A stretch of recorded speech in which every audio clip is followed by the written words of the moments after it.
बिस्मिल्लाहिर्रहमानिर्रहीम। अस्सलाम वालेकुम। पाक पतन टीवी न्यूयॉर्क के लिए कराची स्टूडियो से वजी अहमद सिद्दीकी हाजिर है। आज हमारे पास मौजू है IMF ने एतराज़ किया है कि सऊदी अरब की जानिब से जो पाकिस्तान को तेल दिया जा रहा है, जो 1.2 बिलियन डॉलर यानी 1.2 अरब डॉलर का है, वो क्यों दिया जा रहा है। हालांकि ये बात तय हो चुकी थी कि सऊदी अरब जो है वो इस हवाले से पाकिस्तान की मदद करेगा IMF के पैकेज के बाद, उसके अंदर ये तयशुदा था। लेकिन IMF को हर उस चीज़ से एतराज़ है जिससे पाकिस्तान का कोई फ़ायदा हो सकता है, पाकिस्तान उसके चुंगल से निकल सकता है। लेकिन वो इस तरह के जो फ़ायदे हैं पाकिस्तान के, उनको अपनी नज़र में रखता है। तो ये चाहता है कि पाकिस्तान इस तरह का कोई फ़ायदा न उठाए, न वो ईरान से तेल ले, न वो सऊदी अरब से तेल ले। तो आखिर पाकिस्तान तेल कहाँ से ले? कोई पाबंदी नहीं है, कुछ नहीं है। लेकिन उसके बावजूद IMF की जो शराइत हैं वो ये हैं कि पाकिस्तान खुदकुशी कर ले। दरअसल IMF की जो शराइत हैं वो खुद वजारत ख़जाना और FBR वगैरह तय करते हैं। इसकी वजह यह है, जब एक रुकने कौमी असम्बली ने पूछा कि IMF के साथ क्या शराइत तय हुई हैं, हमें बताया जाए, तो कहा यह गया FBR के चेयरमैन राशिद महमूद लंगरयाल की जानिब से कि ये हम इन कैमरा बताएंगे। पाकिस्तान के टैक्सों पर पलने वाला इदारा FBR, पाकिस्तानियों के टैक्सों पर पलने वाला, वो कह रहा है कि IMF के साथ जो हमने शराइत तय की हैं वो आवाम को नहीं बताएंगे बल्कि इन कैमरा बताएंगे। तो इन कैमरा जो शराइत बताई जाएंगी उसके बारे में आप खुद सोच लीजिए वो क्या होंगी। हम इस बारे में सोचने पर मजबूर हैं कि ये कौन लोग हैं जो पाकिस्तानियों के मुस्तकबिल का फैसला भी करते हैं और उनसे बातें भी छुपाते हैं। दरअसल होता ये है कि जब IMF से कर्जा लेना होता है तो ये लोग ये तय कर लेते हैं IMF के साथ कि हम आपके कर्जे को चुकाने के लिए फला चीज़ें आपके पास रहन रख देते हैं। जैसे उन्होंने कहा कि हम PIA बेच देंगे। गोया साहूकार से कोई शख्स रकम लेने जा रहा है तो वो साहूकार पूछता है कि आप हमारा कर्जा कैसे चुकाएंगे, तो वो कहते हैं कि माँ के जेवर बेच देंगे। तो माँ के जेवर बेचने के लिए ये एयरपोर्ट बेच रहे हैं, इदारे बेच रहे हैं, और वो इदारे जो पाकिस्तानी अवाम के खून पसीने की कमाई से बने हैं, चाहे वो पाकिस्तान स्टील मिल हो, चाहे वो पाकिस्तान इंटरनेशनल एयरलाइंस हो। तो हमारे टैक्स, हमारी रकम और हम ही से छुपाया जाता है कि क्या शराइत तय हुई हैं IMF के साथ, और फिर वो शराइत ऐसी तय होती हैं, फिर उसके बाद कहते हैं कि अच्छा चलो हम ही खरीद लेते हैं। तो आपने हमसे टैक्स वसूल किए, IPPs के जरिए से हमारी रकम बिचोड़ी, और फिर वही खानदान हमसे कहता है कि हम PIA को खरीद लेंगे और उसे पंजाब एयरलाइन बना देंगे, पाकिस्तान इंटरनेशनल एयरलाइन, पाकिस्तान का नाम मिटाने की साजिश, पंजाब एयरलाइन बना देंगे। जबकि पंजाब के लोग जिन्होंने कुर्बानी दी थी, मशरिकी पंजाब से आते हुए सिखों के हाथों अपने आप को कटवा दिया था, खून बहाया था, और उनके नाम पर आप खेल खेल रहे हैं। ये वही है कि जाग पंजाबी जाग, तेरी पगलू लग गया दाग वाले लोग हैं ये इन्होंने तासुब का खेल खेला था।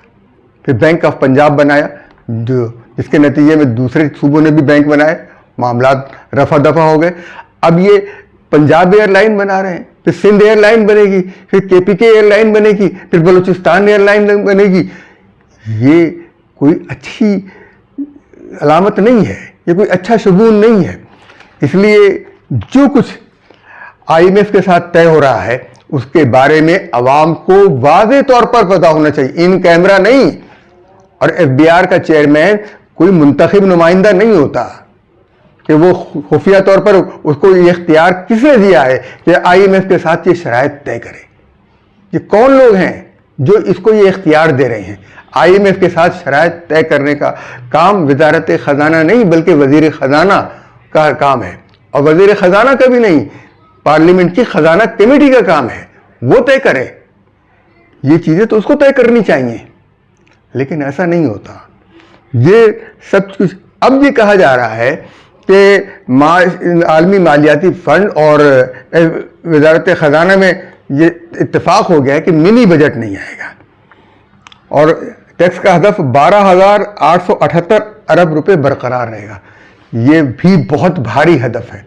دیکھیے، ٹیکسوں کا ہدف پورا کرنے کے لیے ضروری ہے کہ ٹیکس کی شرح کم ہو، ریٹ کم ہو.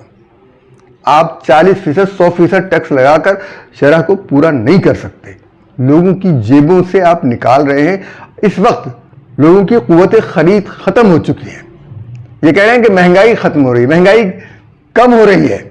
بالکل غلط. یہ بات بالکل، لوگوں کی قوت خرید کم ہو گئی ہے. میں اب چیزیں بکیں نہ بکیں، یہ کوئی طریقہ نہیں ہے. پیٹرول کی قیمت کم نہیں ہو رہی، بجلی کی قیمت کم نہیں ہو رہی، اس کے نتیجے میں مہنگائی کم نہیں ہو رہی. جب تک یہ دونوں چیزیں زمین پر نہیں آئیں گی، آسمان سے زمین پر نہیں آئیں گی، تب تک مہنگائی ختم نہیں ہو سکتی. اور دوسری چیز یہ کہ 17.4 بلین ڈالر کی جو مراعات وزراء، سفراء اور جو اشرافیہ کا طبقہ ہے، جو بیوروکریٹس ہیں، وہ لے رہے ہیں. وہ تمام مالدار حضرات جن کے کارخانے ہیں، جن کی زمینیں ہیں، جن کے، وہ سب کے سب ٹیکس سے مبرہ ہیں، ٹیکس نہیں دیتے اور مراعات حاصل کرتے ہیں. ان سے جب تک ٹیکس نہیں وصول کیا جائے گا، ان سے یہ مراعات کم از کم چھین لیں تو کم از کم 17.4 ارب ڈالر کی بچت ہوگی. ملک خوشحال ہو جائے گا. یہ لوگ اپنی بجلی کا بل دیں، اپنی گاڑی کے پیٹرول کی قیمت دیں، اپنے مکان کا کرایہ دیں. تو یہ مراعات ختم ہوں گی تو زمین پر آئیں گے، آسمان پر سے زمین پر آئیں گے. ان لوگوں کو اس بات کی فکر نہیں ہوتی، سرکاری افسران کو، کہ بجلی کا بل کتنا ہے، پیٹرول کی قیمت کیا ہے. انہیں اس بات کی فکر نہیں ہوتی. اس لیے نہیں ہوتی کہ یہ قومی خزانے کے اوپر اپنی عیاشیاں کر رہے ہیں. اسی لیے ہماری گزارش یہ ہے کہ IMF کے ساتھ جو شرائط طے ہوئی ہیں وہ فوری طور پر سامنے آئیں تاکہ پتہ چلے کہ ہوا کیا ہے، کیا شرائط کس نے دی تھی، کیسے طے ہوئے، کیا سودے بازی ہوئی ہے. یہ PIA کو بیچنے اور اداروں کو بیچنے کا کام ختم کیا جائے. PIA کو چلائیے، حکومت چلائے، اسٹیل مل کو حکومت چلائے اور سرکاری طور پر چلایا جائے، اور اس سے حاصل ہونے والی آمدنی سے قرضوں کی ادائیگی ہو.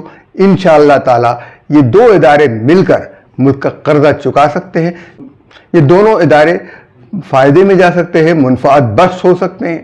اسی لیے ضروری ہے کہ آپ ان اداروں کو مضبوط بنائیں اور عوام کو اٹھنا پڑے گا، اٹھ کے کہنا پڑے گا کہ یہ جو کچھ ہو رہا ہے یہ غلط ہے. ٹیکس ٹو GDP کی شرح جو ہے 8.8 سے بڑھ کر 10.3 کر دی گئی ہے. لیکن قرض، یہ جو کچھ ٹیکس لیے جا رہے ہیں یہ صرف اور صرف عوام سے لیے جا رہے ہیں. عوام کو اس کے اندر ملوث کیا جا رہا ہے، عوام ہی کا خون نچوڑا جا رہا ہے، اور بجلی جو ہے وہ مہنگی سے مہنگی کی جا رہی ہے. اس وقت جبکہ گرمی کا موسم کم ہو رہا ہے اور سردی کا موسم آ رہا ہے، لوگوں کے ہاں پنکھے چل رہے ہیں مگر AC نہیں چل رہے، ایئر کنڈیشن نہیں چل رہے، بجلی کا استعمال کم ہو رہا ہے، تو بجلی کی قیمت بڑھا دی گئی ہے. اور یہ کہا جا رہا ہے کہ مہنگائی کم ہو. پھر جو کچھ بجلی کے معاہدے ہوئے ہیں وہ بھی قوم کے سامنے نہیں ہیں.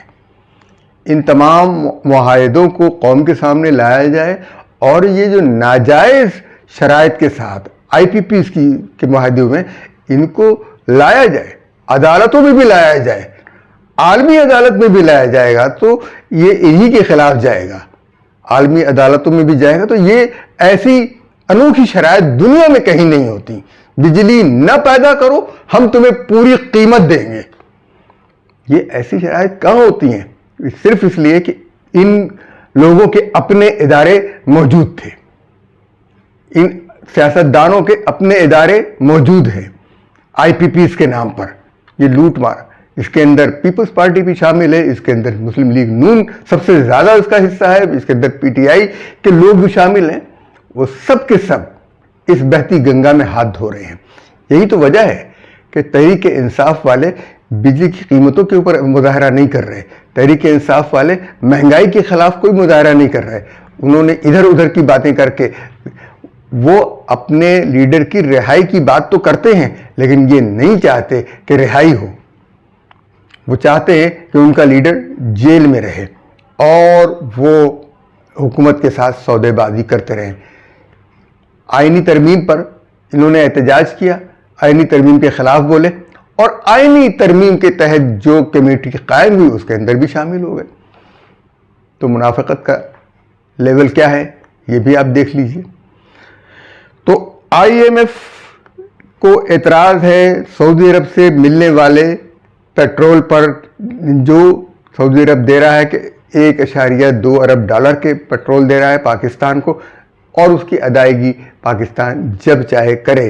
ये शर्त IMF को मंजूर नहीं है, लेकिन हमें भी IMF की ग़ुलामी मंजूर नहीं होनी चाहिए, क्योंकि IMF के बारे में ह्यूमन राइट्स वॉच ने कह दिया है कि ये इक़्तिसादी तौर पर दहशतगर्दी में मुलव्विस है। ह्यूमन राइट्स वॉच ने IMF की शराइत को गैर इंसानी और गैर अखलाक़ी करार दे रखा है। ह्यूमन राइट्स वॉच अमेरिका ही में होता है और IMF भी अमेरिका में है, लेकिन ह्यूमन राइट्स वॉच ने IMF की शराइत को वैसे ही कह दिया है कि गैर इंसानी और गैर अखलाक़ी हैं। ये शराइत तय करने वाले लोग मुल्क के वफादार हैं या गद्दार हैं, ये तय होना चाहिए। कौन तय करेगा? वो लोग जो मुल्क की सरहदों के भी मुहाफ़िज़ हैं, मुल्क के असासों के भी मुहाफ़िज़ हैं, और उनको देखना होगा कि वो मुल्क की दौलत के भी मुहाफ़िज़ बने। इसलिए कि अगर मुल्क नहीं रहेगा तो ना दौलत रहेगी ना असासे रहेंगे। ये लोग, ये जो दीमकें लगी हुई हैं मुल्क के इदारों को चाटने वाली, इनसे निजात पाने की ज़रूरत है। अभी भी वक्त है। वक्त अगर गुजर गया तो सांप गुजर जाने के बाद लकीर पीटने का कोई फ़ायदा नहीं होगा। इसके साथ ही अपने मेज़बान वजी अहमद सिद्दीकी को इजाज़त दीजिए, लेकिन इससे पहले आप हमारे चैनल को लाइक कीजिए, सब्सक्राइब कीजिए और शेयर कीजिए। अब हमें इजाज़त दीजिए। अल्लाह हाफ़िज़।